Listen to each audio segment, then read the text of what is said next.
and hung the head of Ruto on a tree. Now imagine me getting Ruto now. From here. Getting Ruto. Before I even walk outside there, I will be turned into mincemeat. Ndio naonanga bibi ya Ng'ang'a hamuachagi, wanaendaga pamoja. Ng'ang'a ni mjaja. Alijua kwa sababu ile kazi mimi nafanya ni kuamka saa 9, kuamka nini silali, nikajua nitakuwa nikitembea na mama hapa. Ndio mama aelewe, ajue. Zani anaulizaga maneno mingi kwa sababu anajua by the time mzee ametoka kuhubiri. Sio mzee unaona mpaka anaenda ni kama anarudi, anaenda nyuma kirudi. Ni kuchoka. Anointing yameachilia, physically yameekelea watu mikono, mama ameekelea. Sasa beside, hata mama kaagi beside na kaga behind. Kwa sababu anaelewa. Sasa chukua na mtu mwingine kutoka Kabeta ama kutoka Nyeri, alafu ulimwacha nyumbani, alafu uende kama umekaa nini, una bed hivi. What will happen to you? Sasa kumwambia my dear. Na kwa sababu umetoka kule ukiita watu brethren. Unaingia kwa nyumba unaita mke yako brethren. The woman of God. Kama Manyuru analipisha na watu wanapaga laini pale, mimi ambaye silipishi watu wakuje kupaga laini, sinilipishe watu wakuje because people want to be cheated. Nairobi people wanapendanga mtu anawakoni, wanampenda sana. Ukienda kwa Kanyari saizi watu wamejaa. Na wao ukijifanya mzuri ati wewe una deliver for free. It was given to you freely, give it freely. Wanaanza kusema wewe si mtu mzuri, hata ana maguta make ndira madhukirie. Ndio ni maka boy. I want to ask you a question. Is God in control in your life?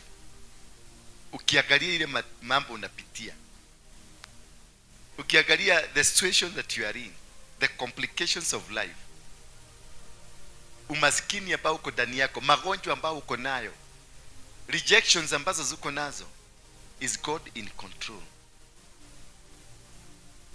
Na umekuja kwa nabii, apostle na ndio anasikilizwa, dasi ndio yako na ile life wire ya kwenda biguni. Mumeomba but nothing happened. Is he in control?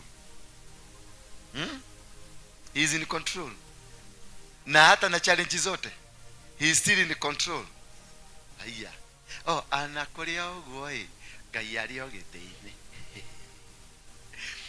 God has supreme authority and absolute power over all things. It doesn't matter, as I told you in the morning, whether you are facing any challenge. Whatever kind of a challenge you are facing should not be the gauge or be the platform to tell what kind or how God is helping you or blessing you. In whatever situation and in whatever platform that you are in, whether you are lacking something or you have that something, the most important thing to understand for you is that God has what? Supreme authority and absolute power over all things. It doesn't matter who, where, what. God has absolute power over all things. What does it mean when God is in control? What does it mean when God is in control? What is involved to understand that God is in control? Because most of us, we fail to understand that God is in control, and that is why we don't do things. We keep like we are losing hope. You find like a man saying that I want to go and hang myself because it is beyond me. You find like a man just says, now nimefika mwisho, I cannot be able to do anything, that like God has neglected me. It is like God does not want me. It is like God has forgotten me. One thing I want to tell you from today is that God has absolute power over you, and anything that is happening around you, it is not meant to kill you. It is not meant to destroy you. It is not meant to bring you down. It is meant to strengthen you, because He is absolutely got power over everything. So what is happening around you, the challenges, the rejection, whatever kind of a spirit around you, it is all well orchestrated to make sure that where God wants you to be, you are going there a strong, perfect person that will win the next battle. So for you to be prepared for the next battle, it will look like God has forgotten you. everything will look like nothing is working. Nothing is moving to the direction of God. Nothing is moving to the direction of your education. Nothing is moving to the direction of your life. Nothing is moving to the direction of whatever. And you find like people don't want you. People have rejected you. Community have rejected you. Money has rejected you. Everything has rejected you. And now you are alone. And when God is coming in to make an input into your life, you must be alone. I don't know whether you knew that. You must be alone. When God is coming into your life, you must be alone. God will never come to the synagogue. No. God will never come to the synagogue. God comes to I, the member of the synagogue. The angel of the Lord has never come to speak to people. He always comes to that person. I, Jacob, saw the angel. I, Isaac, saw the angel. I, Abraham, saw the angel. One, you as an individual, you will receive the visitation of God. But we can never have the visitation of God, all of us, the same God, all the same time, the same minute. We cannot be able to see. It's not like the wale wa mama kule subukia wale wa Catholic wanaonanga Mama Maria wote kwa pamoja. It has never, in the Bible, it is not existing. Bwana Yesu asifiwe sana. And unajua ni mtu amebeam. Unajua nowadays when we have this AI or any technological, you can beam a light ionekana masaa jioni provided to imulike mahali pale kama kuna nini, the cloud there, then you can beam an image of something, and because people, you just want to see that image, an imagination of an image, and they say Diole mama Maria. Wamama watu wanaambiwa laleni chini msimuangalie, maana mkimwangalia mtapotea macho. Watu wote wanaangalia, lala chini na muombe na mshike sadaka kwa mkono. Bwana Yesu asifiwe sana. Na kwa sababu tunapenda sana kubarikiwa where we have not worked for. In the book of Ephesians 1 verse number 11, God works all things according to the counsel of his will. It is not according to the counsel of the people. Not according to the counsel of the pastor. Ephesians 1 verse 11. It's not according to the counsel of the pastor, but the counsel of his will. It is him, the will. And that's why I say that our Father who art in heaven, thy kingdom come, and thy will be done. That's the most important thing to understand. When you are starting any journey of your life, thy will must be done. It is about the will of God. It is not about you. It is not about your family. It is not about the generation around you. It is not about your father who is a rich man. It is not about your mother who is a rich woman. But it's about the will of God. In him also we have obtained an inheritance, being predestined according to the purpose of him who works all things according to the counsel of his will. We are predestined. There is a structured way for us to become successful. There is a structured way for us to become what God wants us to be. There is a structured way in that business that you are doing, that God has a plan for that business. Yes, he gave you a revelation of the business. He gave you a revelation of the ministry. He gave you a revelation of a marriage. But there is a route that you have to go through. What God does, he tells you tomorrow what is happening. The tail end of your business, how the business will become. You have 10 supermarkets, but to the 10 supermarket, what will happen here? Because you cannot be able to attain 10 of them at the same time. There's a process that you go. That you are going to go to America, but God will never tell you in America you need a visa. And in America, for you to get a visa in America, you need this much. If you go through the agent, he would ask you $1 million, Bob. God will never tell you, but one thing God will tell you, I am going to take you to America. The rest is history for you to dig out, to understand. God will tell you he's going to give you a man. But before you meet that man, you don't know, because there is a road towards that man. As by the time you reach that man, you will have kissed a lot of cockroaches. Yes. Cockroaches and frogs. You'll be lied to by many men, and many women will come across your life. And in that line, that is where you are going to get that person. If you are careful to maintain yourself and live according to the purpose of God, in the will of God, you will find him. And then they will come and say, whoever findeth what? A good thing. Hallelujah. But before you find that wife, how many cockroaches will you have kissed? How many men will you have lost in Serena Hotel buying a cup of tea? Mimi pale Serena nimenunua vikombe mingi ya chai pale. Nikijaribu kusungumza na mtu. Bado sana imagine si afadhali ningelipia mtoto wangu school fees. Bwana Yesu asifiwe sana. And that is nature of life. Before you come, you have a church like this one, where people can come and sit and hear the word of God. How many failures have you had along the way? Before that business of yours stands, and now they call it a business. You have a supermarket, people are lining up. They have trust that you're selling the right product. You have customer, royal customer. They are coming. You are selling milk. There are people who can drive all the way from Westland to Eastland to come and buy the product you are selling because they have a belief in your product. What will have happened? What the transition? Before you get that level, you get to struggle. Some of you want to become millionaires by just overnight. Some of you want to become some special people around here, and you succeed and you win, and you drive a car home, going home, telling mom, God has blessed me. That is not God. God is not of prematurity. God is a God of maturity. And for you to mature, you have to go through the processes of being matured. And the process of being matured, if God wants to give you gold, you have to imagine how is gold produced. You have to be produced like a gold before you get the gold. Because if you don't understand the process of maintaining a gold, then God will not allow you to have that gold, because you will not maintain it, you will not be with it. For you to get married to a man of God like me, you have to go through to understand what is the man of God anayepitianga nini. How many times will you be seeing him?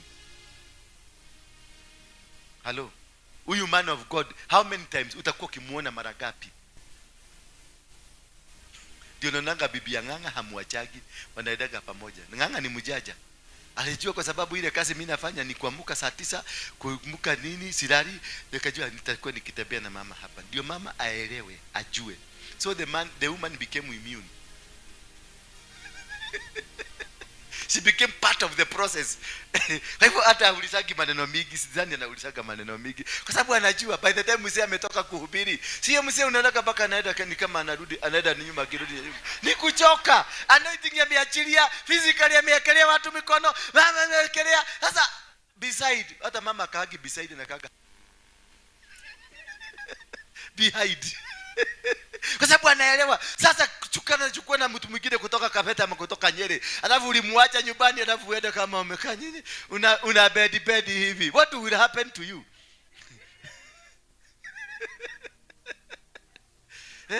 Hata naweza kumwelezea my dear. Na kwa sababu umetoka kule ukiita watu brethren. Unaingia kwa nyumba unaita mke yako brethren. The woman of God. Anakuuliza, which God are you talking about? Which God are you talking about in my house? Which God is it that does not understand me? Your God must understand me. But this God is not understanding me. It doesn't. I understand I have my needs. You must qualify. God will make sure he qualifies you. Atakupeleka through Sunday school, akupeleke through praise and worship team, akupeleke through hardship, kuchukiwa, kudharauliwa, yani kufanywa mambo mengine haieleweki kabisa. So when you will get this man, because whoever findeth a woman findeth a right thing. What about whoever findeth a man findeth a gold? When God does, what does he do so that you can be able to know that he is at work? One thing happens to him, he designs. God designs how you're going to meet with that person. Then you go, you tell, give me like 10 minutes, I want to call somebody. Could be that somebody is your brother who is a real estate manager. Then you call and he will tell you, yes, we have one. Then they will send pictures. Then the MD will say, this is the house I'm looking for. Because a problem was created in him so that you can come and solve the problem for your promotion to come. There are people who are carrying a problem that you are going to solve. There are people who are facing challenges in life, and these challenges are meant to await for you. When you come, the challenges will go so that you can solve for the benefit of you, because God wants to move you from that position you are to that next position. That is why you say, I met a totally stranger, a person who is not conversant to me, but this man just became. So there are good people. You keep wondering. So in Kenya there are good people, and the way you are told in Kenya there are no good people. Could be that bad person, that one person you never know, you have never seen, becomes your savior, becomes your guider. And number 2, God ordains. When you want to know that God is working around you, God ordains the person. Any person that comes to rescue you, any person that comes to your aid, is a person ordained for you. Is a person prepared and ordained for that purpose. Any person that ever assisted you, ever moved you from one position to another position, who connected you, that person is an ordained person, purposely to come and link you to your miracle. They just don't come ordinary people. They come ordained people, well-organized people, people that God has ordained for the purpose. And number 3, God governs the process, governs those people, and governs the process. God becomes the pillar, the connector, and through that person, everything will open. Every door that you want will open. And once you finish the job, come tomorrow, no door will open. Because there is a governance. The systems of God are put in place to make sure whatever you are doing is going to go through. All systems will work. Everything will work until you get that certificate you are looking for, until you get that man you are looking for, until you get that job you are looking for. Once you get it, the door you go back to check on the door, they are all locked, and nobody is able to unlock them. I want to give you five reasons to know that God is in control over your life. And this one will stop you from today to come nagging me there. If you understand the 5 reasons, you will not come to me. You will just go and wait for God to do whatever he's doing. Kama Manyuru analipisha na watu wanapaga laini pale, mimi ambaye silipishi watu wakuje kupaga laini, sinilipishe watu wakuje, because people want to be cheated. Nairobi people wanapendanga mtu anawakoni, wanampenda sana. Ukienda kwa Kanyari saizi watu wamejaa. Na wewe ukijifanya mzuri ati wewe una deliver for free.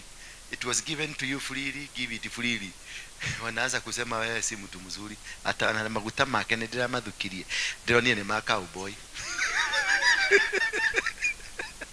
5 reasons to know that God is in control right now as you are seated there. Reason number 1. The book of Proverbs 19 verse number 24. God has always had a purpose, and that purpose will triumph any of our plans. So any plan that you have, and any plan that you've always had to do, when the plan of God comes, it supersedes, it dismantles the plan that you had, disorganizes every plan that is in you, and makes sure that whatever that is starting from today, it is something that is totally unfamiliar to you, and God will start to be working. Only what you need to do is to position yourself into the purpose of God. Bwana Yesu asifiwe sana. Once you are putting yourself into that purpose of God, God will make sure that things work, and they will work. So for you to know every plan ambayo umepanga imeondolewa, Mungu ina ingine ikafanyika, that is now emerging to be better than the previous one that you had planned. Now you know that it is the plan of God, not me. You know that automatically God, because you had planned to do ABCD, you had planned to do this to help your daughter, to help your son on this line. But once you started moving, nothing worked. And God activated a new plan that you had no plan of, you had not thought of it. And immediately it worked and things changed. That now you know God is controlling my life. Proverbs 19 verse 24 inasema, a lazy man buries his hand in a bowl and will not so much as bring it to his mouth again. You just, what's a bowl? Ni bakuli. A lazy man buries his hand into the bowl and will not so much as bring it to his mouth. Why? Because mkono hakujua ni kitoweo moto. Kuchomua hivi, it's like a flash. Ni venye atakuwa amechomeka. His plan to eat that food will not happen. He will now be fed by people because the hand has burned. Hallelujah. So the plans that we have, we must look at them. Are you pushing it, or is God pushing your agenda? The day you realize the agenda you have is not being pushed by you, it is God who's pushing agenda. Everything that you have been trying to work for quite a long, you have tried to work, nothing worked. But when I went home, Nika decided to nienda nipumuzike, then his plan started working. Now your son that you are pushing for him to do something, your son now comes with a proposal, and you find this proposal working. And it was looking for money to be financed. He has even found a scholarship. And that is the end of it. Number 2 reason to see is God can turn evil into good. Genesis chapter number 50, verse 18 and 21. Somebody to put it on the screen. God can turn evil into good. That which you see is evil in the eyes of the people, or see that it's bad in the eyes of the people, God will use it to bless you. The other day, as I was telling you, those people who are here, I have a friend who runs a mosque. And that friend came just the other day. He came to give me his tithe. And he wanted me to pray for him, because according to the Bible, because that's how the Bible says, that bring your tithes and the first fruits and your offering to the storehouse of the Lord, so that the doors of blessings can what? Can open up. And see whether I will not open doors and windows. And this man came here. He was carrying a bag of some good money. And asked, what is this? He said, it's my tithe. But as for you, you meant evil against me, but God meant it for good, in order to bring it about as it is this day, to save many people alive. Who was that speaking that? Yeah? It was Joseph. They meant evil to sell him. They were selling him to go to die. They were selling him that he may be finished. They were selling him that he will never come back. For them it was an evil agenda, but for God it was a plan. They will come and organize bad things about you. They will organize how you are going to go down. They will organize how you are going to be sacked from your job. And they didn't know that you were supposed to get out of the job that you are in, so that UN can employ you. And once the UN employs you, you become a regional director. And where you are working, you are just a quack somewhere. You are limited to a small desk, not an office. A small desk in a corner where you are seated just to be given instruction. Go do this, go do this. And you are well learned. And they plan for you to be sacked. Once you are sacked, you apply for a job. Kumbe, East and Central Africa are looking for that degree. And you find it. So the evil they plan against you does not mean it is bad. It is not necessarily bad. It could be a blessing in disguise. And number 3, sign to know that you are being right. God is right in control over your life. In the book of Proverbs 21 verse 1, God has ultimate rulership over you.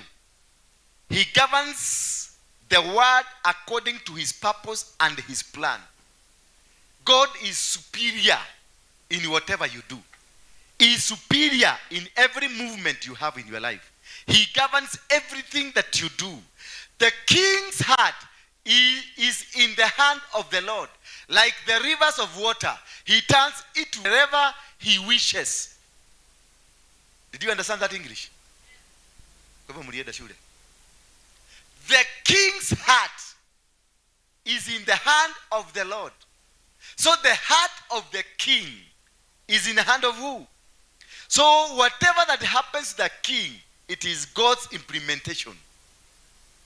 Whatever that happens, now I am your king. For example, I am a king here. Whatever that I will be doing, it is not my will. It is the will of God. As your pastor, as your apostle, whatever as in my capacity as an apostle here, whatever I say, whatever I do, wherever I am in the will of God, not in the will of man, not even the will of me. So whatever that I'm doing, you better listen to it. You better walk according to it. You better do according to it. Because it is not my plan. It is in God's plan. God has used me, has brought me here so that I can speak this word to you. Otherwise, you will be somewhere else. Otherwise, you'll be doing something. You will not be seated here. Because sometimes sitting under a man like this one, and you know his records, then it does make sense. The other day I was in Kawangware, and I preached to the people, bishops, pastors, and apostles. I thought, I was just asking myself, how will I be able to preach to these people? And the way they know the word. I don't know, in the Bible I knew some few verses, but these people, they know the Bible. They know it properly because they have been there 24 years, 30 years. They have been preaching. They know verses, they quote verse after verse. And me, I only najua hiyo ya kidogo kidogo. And the Lord so loved the world that he gave his only begotten son. So I was wondering, how am I going to preach to these men? But when I got the microphone in my hand, the word just flow. Ilianguka kuanguka. Ilianguka. Nilikuwa naona mabishop wanasimama, wanasema mimi sijai kusikia hivyo, mpaka nikashaka kwani kuna Biblia bili. Because this man has been in it, anakuambia for the last 30 years I've been preaching. Na hajai kusikia hiyo. So when God is in your heart, is controlling you, he will put things in you that they have never had. You will never be thinking you are talking your nonsense. Kumbe, these things they have not heard. They are just writing. They are just recording for the references. And they came out, told me, oh, wow, you are a blessed man. Nimeamini sasa umeokoka. Proverbs 21 verse 1. The king's heart is in the hand of the Lord. Like the rivers of water, he turns it wherever he wants. Like the rivers of the water. The river of the water will be turned the way the owner wants it.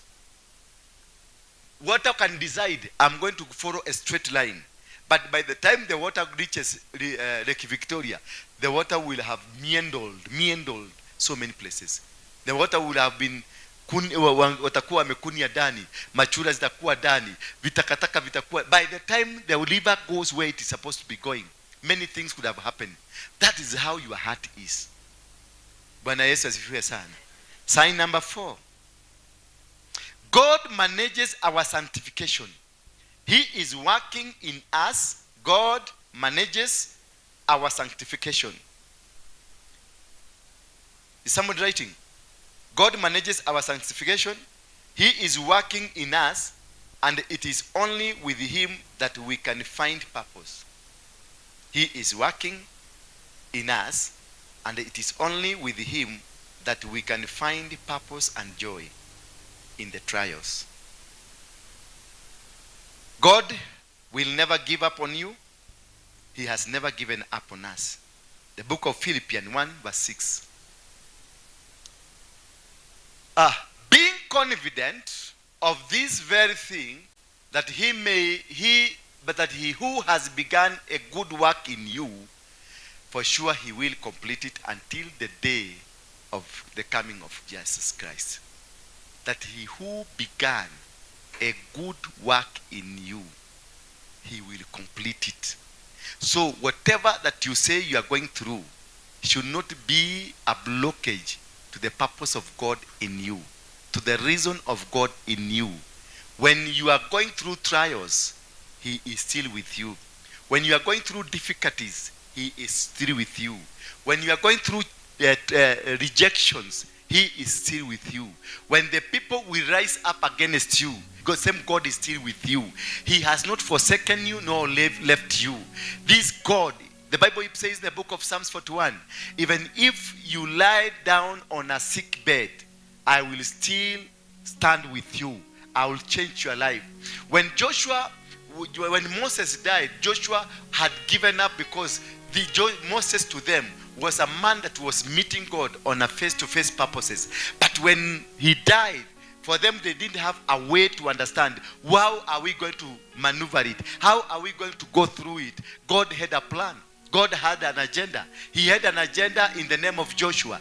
Remember, this is the same Joshua that always lived in the tent. He never went anywhere out. He don't have any experience, outside experience. Joshua never had one, because he's the man that was left to man the tent, remained in the tent, clean the cups, clean the sufurias there in the tent. As Moses went to look for God, as Moses went to meet with God, this man Joshua remained in the tent. He was doing nothing. He was moving nowhere. He was just waiting for the next information from Moses. And remember, sometimes Moses could go for a week, for a month, for very many days without coming back, only to come and tell Joshua what the experience of God, where he was. And when he came back, he found Joshua. Joshua never moved any step, never wanted to go with Moses to go to the mountain. Joshua never wanted to do anything pertaining God. He lived in the tent without questioning anything. Kumbe, Joshua was a plan of God for the end game. So the silence of God in you is not a silence to kill you. It's not a silence to make you not move to anywhere. It's a silence to make sure that God is preparing you for the next move, because the next move will not work according to the experience, but the next move will work according to the will of God, to the power of God, to the directions of God, and to the command of God. Joshua had no plan of taking people to the land that they were promised. He had no agenda. He had not even imagined that he is the one that is going to lead people to go to the land that they were promised. He was just a loyal servant to Moses, just to serve Moses. He never had a thought of himself becoming a leader. But when God came, he never saw any experience other people. He came straight to Joshua, and he told Joshua, now rise up, it is your time. Take my people to the promised land. And how now? He knew this man has got no experience, has got nothing to do, has got understanding. He came very quickly in Joshua chapter 1, chapter 2, and chapter 3. He came very quickly to tell Joshua, do not be afraid nor be dismayed. I will be with you.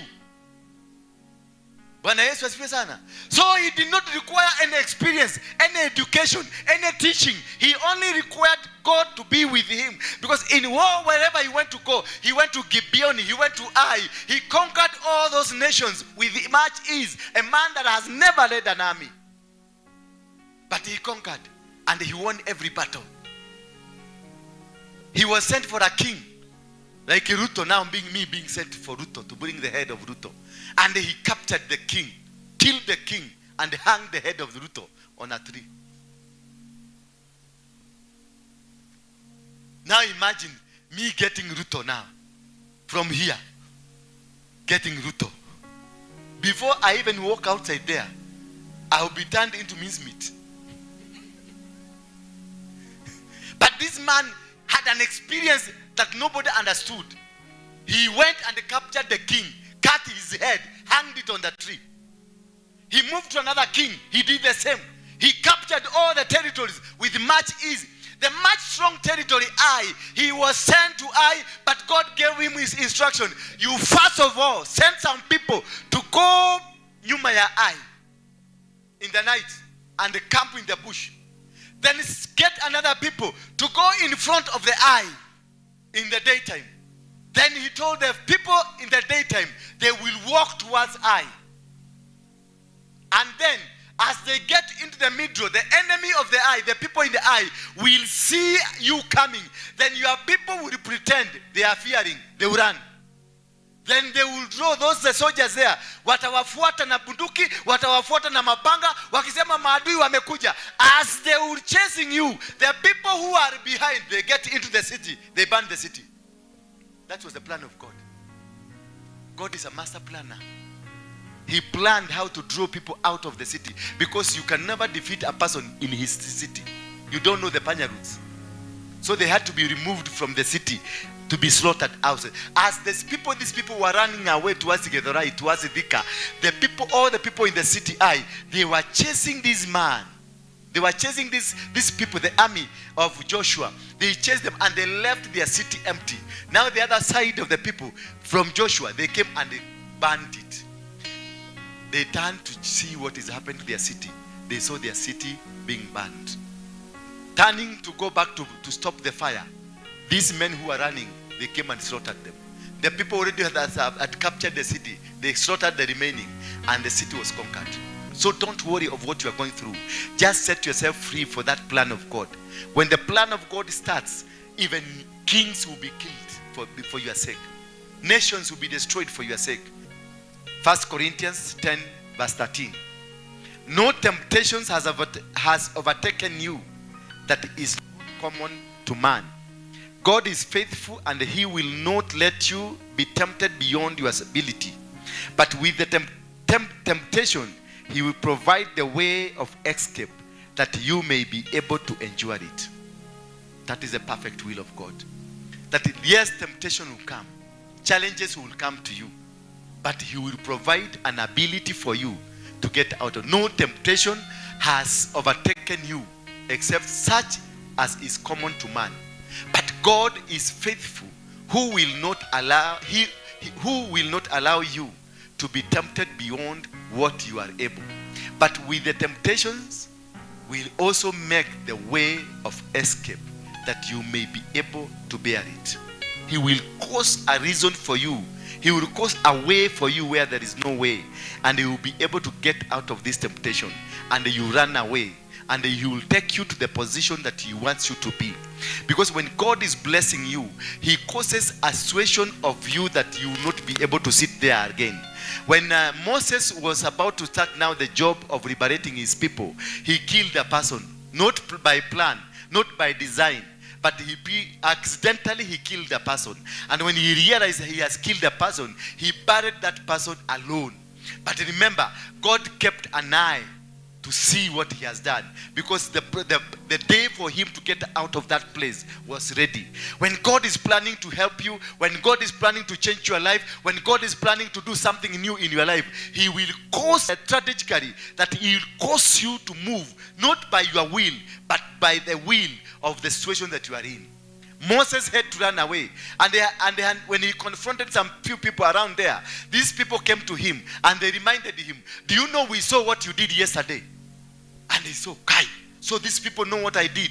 He had to run away. He ran away very fast. Where did he run away to? He ran away. As he was running away, he met women who are fetching water. And as he met these women who are fetching water, he asked them, why are you not fetching water? They told Moses, there is a man who keeps disturbing us. So you are waiting for him to go so that you can go fetch the water. Then he asked them, where is this man? And they showed the man. Then he told them, go fetch the water now. You know this man was a stammerer.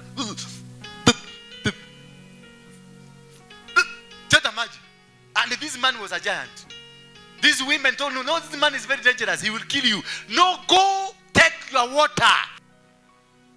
When God has now cut the road for you, everything he'll make you is working. These ladies were desperate of any man to come and help them. And Moses was desperate of getting a destiny connector. Moses told these ladies, go and fetch your water. And they fetched water. Once they fetched the water, they moved, they went home, they left this man, Moses. And home, Jethro asked these ladies, how come today you have come too early? They told Moses, that Jethro, that we found a man who protected us from that enemy. Then the first question, before they could even drop the water down, Jethro asked them, and why did you leave that man? You see, your problem today is a solution for you tomorrow. The problem that Moses was facing was running away. Kumbe, this problem will be solved by people who are having a problem.